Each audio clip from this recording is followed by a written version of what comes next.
نحمده ونصلي على رسوله الكريم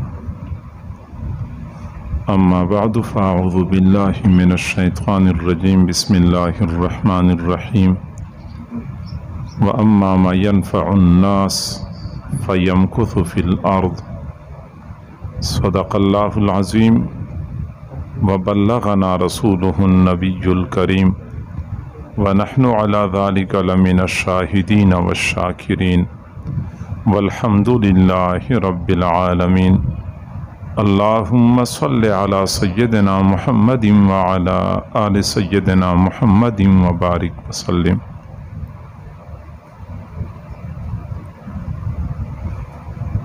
ایک مومن کی زندگی کا اصل مقصد اللہ تعالیٰ کی قرب اور رضا کا حصول ہوتا ہے۔ وہ آدھی رات کو اٹھ کے عبادت کرتا ہے یا سخت گرمی کے موسم میں شدت کی پیاس برداشت کر کے روزے رکھتا ہے، پسینہ بہا بہا کے کماتا ہے، پھر کوشش کر کے اس کو بچاتا ہے، سال کے بعد وہی جمع پونجی اللہ کے نام پہ فقراء اور مساکین کے درمیان تقسیم کرتا ہے۔ ان تمام تر نیک اعمال کا ایک ہی مقصد ہے کہ بندے کو اللہ کا قرب، اللہ کی رضا حاصل ہو جائے، اور یقیناً ان تمام اعمال کے ذریعے اللہ تعالیٰ کی رضا اور قرب بندے کو نصیب ہو جاتا ہے۔ تاہم قرب خداوندی کو پانے کا، اللہ تعالیٰ کا مقرب اور اللہ کا دوست بننے کا ایک طریقہ ایسا ہے جس کو عام طور پہ لوگ نہیں اپناتے، یا تو لوگوں کو معلوم نہیں ہے یا اہمیت کا پتہ نہیں ہے، اس لیے اس راستے پہ چلنے والے حضرات بہت کم نظر آتے ہیں۔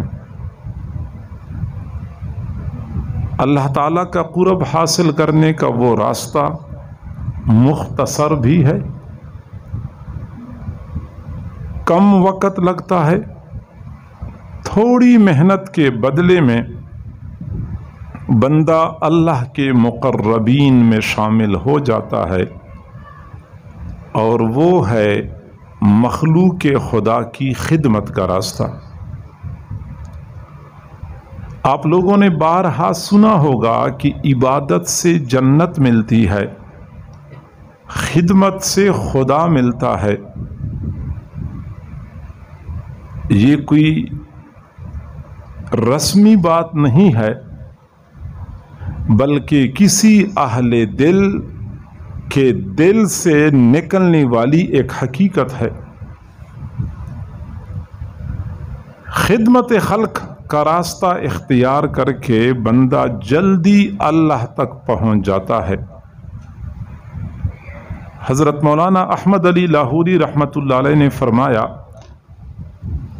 کہ اگر میں ریلوے اسٹیشن پہ کھڑا ہو جاؤں، ٹرین آ جائے، میں ٹرین پہ چڑھنے کے لیے ایک پاؤں پائیدان میں رکھ لوں، دوسرا پاؤں ابھی نیچے زمین پہ ہو، اس دوران کوئی بندہ بھاگتا ہوا میرے پاس آ جائے اور مجھے کہہ دے کہ مجھے پورے قرآن کا خلاصہ سنا دو، میں دوسرا پاؤں ٹرین پہ رکھنے سے پہلے مختصر وقت میں پورے قرآن کا خلاصہ سنا دوں گا۔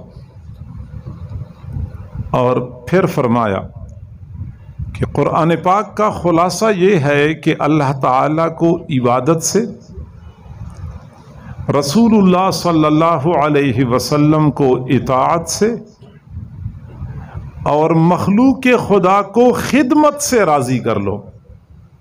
یہ پورے قرآن کا خلاصہ معلوم ہوتا ہے کہ خدمت خلق، دوسرے لوگوں کے کام آنا اور ان کی خدمت کرنا، یہ قرآن کے خلاصے کا 1/3 حصہ ہے۔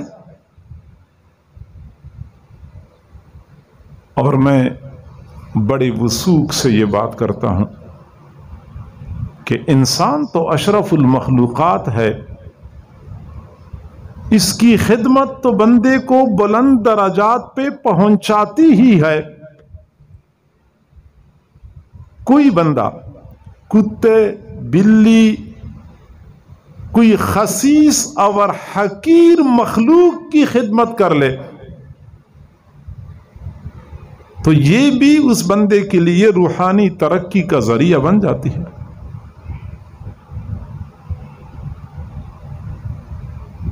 حضرت ڈاکٹر عبدالحی عارفی صاحب رحمہ اللہ نے لکھا ہے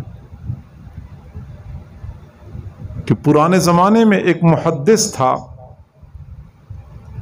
جو حدیث کی تعلیم اور نشر و اشاعت کا کام کیا کرتے تھے۔ ایک ہی وقت میں ہزاروں شاگرد ان کی مجلس میں بیٹھ کے حدیثیں پڑھا کرتے تھے۔ کئی ساری کتابیں لکھی تھی اس محدث نے،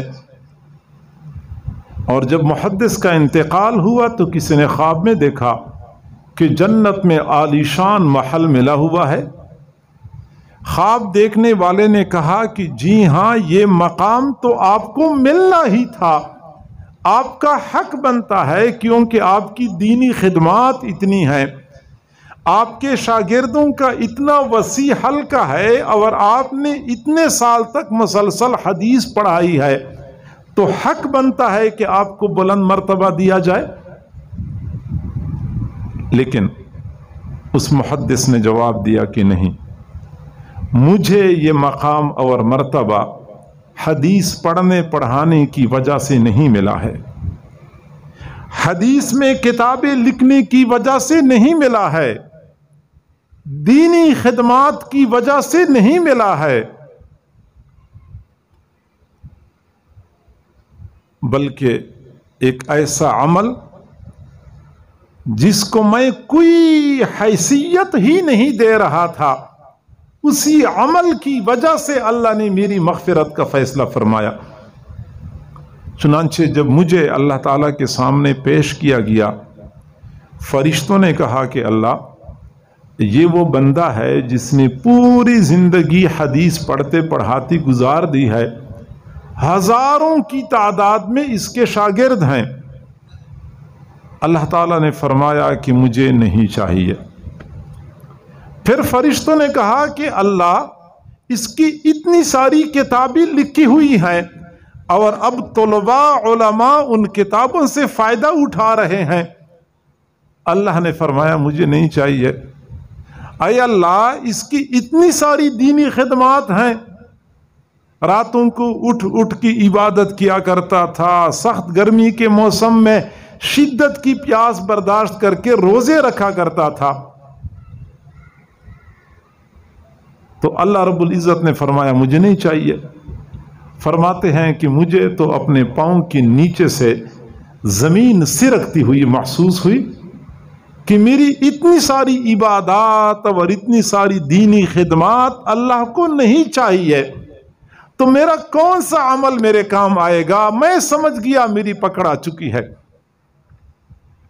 پھر اللہ رب العزت نے فرمایا کہ جی ہاں، اس بندے کا ایک عمل ایسا ہے جو مجھے پسند آیا ہے، اور میں اسی عمل کی وجہ سے اس کی مغفرت کا فیصلہ کرتا ہوں۔ یہ ایک دن حدیث لکھنے کے لیے بیٹھا ہوا تھا، اس نے قلم دوات میں ڈبویا، جب قلم باہر نکالا تو قلم کی نوک پر روشنائی لگی ہوئی تھی۔ ایک مکھی اڑتی ہوئی آئی، قلم کی نوک پر بیٹھ گئی۔ مکھی کو شدت کی پیاس لگی ہوئی تھی، اس نے محسوس کر لیا کہ مکھی پیاسی ہے، سیاہی چوس کے اپنی پیاس بجھانا چاہتی ہے۔ اس نے تھوڑی دیر کے لیے قلم کو ایسے روکے رکھا، مکھی نے اپنی پیاس بجھا لی، وہ اڑ گئی۔ چونکہ اس نے ایک مکھی کی خدمت کی ہے اس لیے میں اس کی مغفرت کا فیصلہ کرتا ہوں۔ ایک مکھی کی خدمت کی ہے۔ بنی اسرائیل کی بدکار بد کردار عورت کا تذکرہ تو آپ لوگوں نے بارہا سنا ہوگا کہ وہ کہیں جا رہی تھی تو راستے کے قریب ایک کنواں تھا۔ کنویں کے کنارے پہ ایک کتا پڑا ہوا تھا جس کو شدت کی پیاس لگی ہوئی تھی۔ اس بدکار عورت کو پیاس سے کتے پہ ترس آیا، کنویں سے پانی نکالا، اس کتے کو پلایا۔ اللہ رب العزت نے اس خاتون کو جہنم میں بھیجنے کی بجائے جنت میں بھیج دیا۔ پیاسے کتے کی خدمت کی، پیاسی مکھی کی خدمت کی، اللہ رب العزت نے مغفرت کا فیصلہ فرما دیا۔ معزز سامعین، معزز خواتین، میری ماں بہنوں بیٹیوں، یہ ایک حقیقت ہے کہ مرد حضرات کو گھر کی چار دیواری سے باہر دین کی خدمت کے وہ مواقع ملتے ہیں، عبادات کے وہ مواقع ملتے ہیں جو خواتین کو گھر کی چار دیواری کے اندر رہتے ہوئے نہیں مل سکتے۔ جنازہ پڑھنا، کسی بیمار کی عیادت کرنا، عید کی نماز پڑھنا، جمعہ کی نماز پڑھنا، جہاد کا کام کرنا، یہ وہ اعمال ہیں جو مرد حضرات کر سکتے ہیں، خواتین کو موقع نہیں مل سکتا۔ لیکن یہ بھی ایک حقیقت ہے کہ اللہ تعالیٰ نے خواتین کو گھر کی چار دیواری کے اندر رہتے ہوئے دوسروں کی خدمت کا جو موقع عطا فرمایا ہے، اگر خواتین اس موقع سے فائدہ اٹھائیں تو یقیناً یہی خدمت خلق ان کے لیے قرب خداوندی کا ذریعہ بن جائے گی۔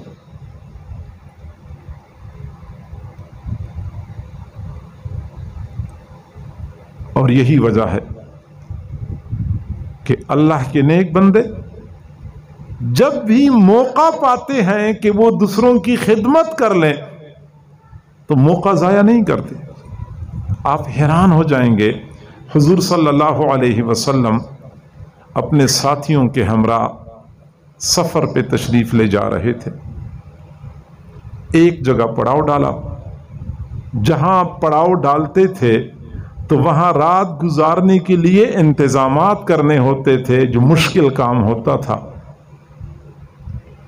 چنانچہ ایک صحابی نے کہا کہ میں اونٹ چرانے کے لیے لے جاؤں گا، اگلے نے کہا کہ میں قریب کے چشمے سے پانی بھر کے لاتا ہوں، اگلے نے کہا کہ میں خیمہ لگاتا ہوں تاکہ سردی سے بچنے کا انتظام ہو جائے، اگلے نے کھانا بنانے کا کام اپنی ذمہ لیا۔ تو حضور صلی اللہ علیہ وسلم نے فرمایا کہ میں جاتا ہوں قریب کے جنگل سے لکڑیاں کاٹ کے لاتا ہوں۔ صحابہ کرام کہاں یہ بات برداشت کرتے تھے کہ حضور صلی اللہ علیہ وسلم اپنے نرم و نازک ہاتھوں سے جنگل کی لکڑیاں کاٹ کے لائیں، لیکن حضور صلی اللہ علیہ وسلم خود تشریف لے گئے، لکڑیاں کاٹ کے لائے اور دنیا والوں کو بتا دیا کہ دوسروں کی خدمت کر کے بندے کا مرتبہ گھٹتا نہیں ہے بلکہ بڑھ جاتا ہے۔ میرے محبوب نے فرمایا سید القوم خادمہم، قوم کا سردار قوم کا خادم ہوا کرتا ہے، تو جو بندہ قوم کی خدمت کر سکتا ہے تو وہ قوم کا سردار کہلائے جانے کا اہل ہے۔ جو بندہ قوم کی خدمت نہیں کر سکتا اس کو قوم کی سیادت کا کوئی حق حاصل نہیں ہے۔